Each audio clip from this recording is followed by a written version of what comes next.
Les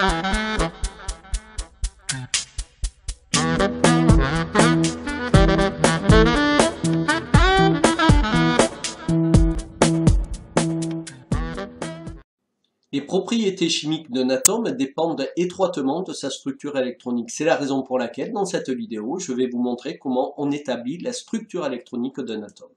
Alors, la première des choses à savoir, c'est que dans un atome, les électrons ne se trouvent pas n'importe où. Ils vont se répartir sur ce que l'on appelle des couches ou des niveaux électroniques. Et la première de ces couches, c'est la couche K. Alors, pourquoi la couche K? Bien, tout simplement, K, c'est l'initiale de kernel, et en anglais, kernel, ça signifie noyau. Autrement dit, c'est la couche la plus proche du noyau. Ensuite, on respecte l'ordre alphabétique, donc on va trouver la couche L, la couche M, etc. Donc le problème est le suivant, c'est que on sait maintenant que les électrons se répartissent sur des couches, mais ils ne vont pas se répartir n'importe comment. Il existe des règles qui sont très simples que je vais vous énumérer. Alors tout d'abord, on va commencer à remplir la couche K, le niveau K. Et ce niveau K peut accueillir un maximum de 2 électrons.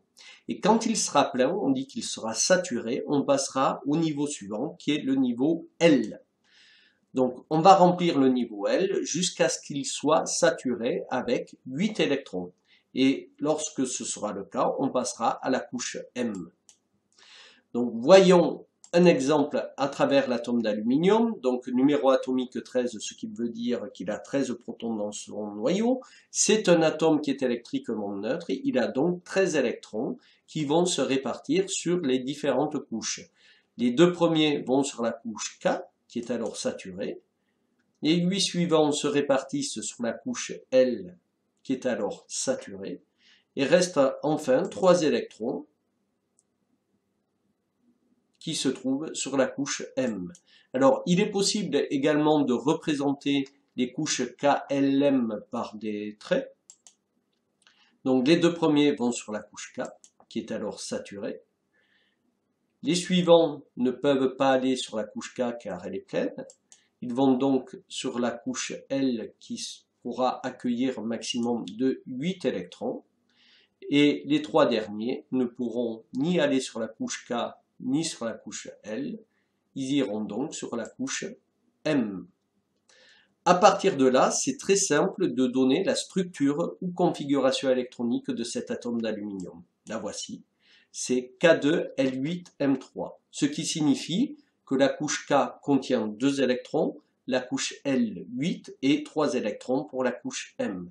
Alors, on peut ou pas mettre des parenthèses. Par contre, ce qui est important, c'est de bien mettre en haut à droite en exposant le nombre d'électrons sur chaque couche. En chimie, une couche est très importante, c'est la dernière couche qui contient des électrons. Dans le cas présent, c'est la couche M. On l'appelle la couche de valence ou la couche externe. Donc, dans le cas de l'atome d'aluminium, la couche de valence, c'est la couche M, et elle possède 3 électrons de valence. Deuxième exemple, l'atome de carbone, donc qui possède 6 électrons. Les 2 premiers vont sur la couche K, et les 4 suivants sur la couche L. On s'arrête là. La structure électronique ou configuration électronique de l'atome de carbone est donc K2L4. C'est la couche de valence et la couche L, et l'atome de carbone possède 4 électrons de valence.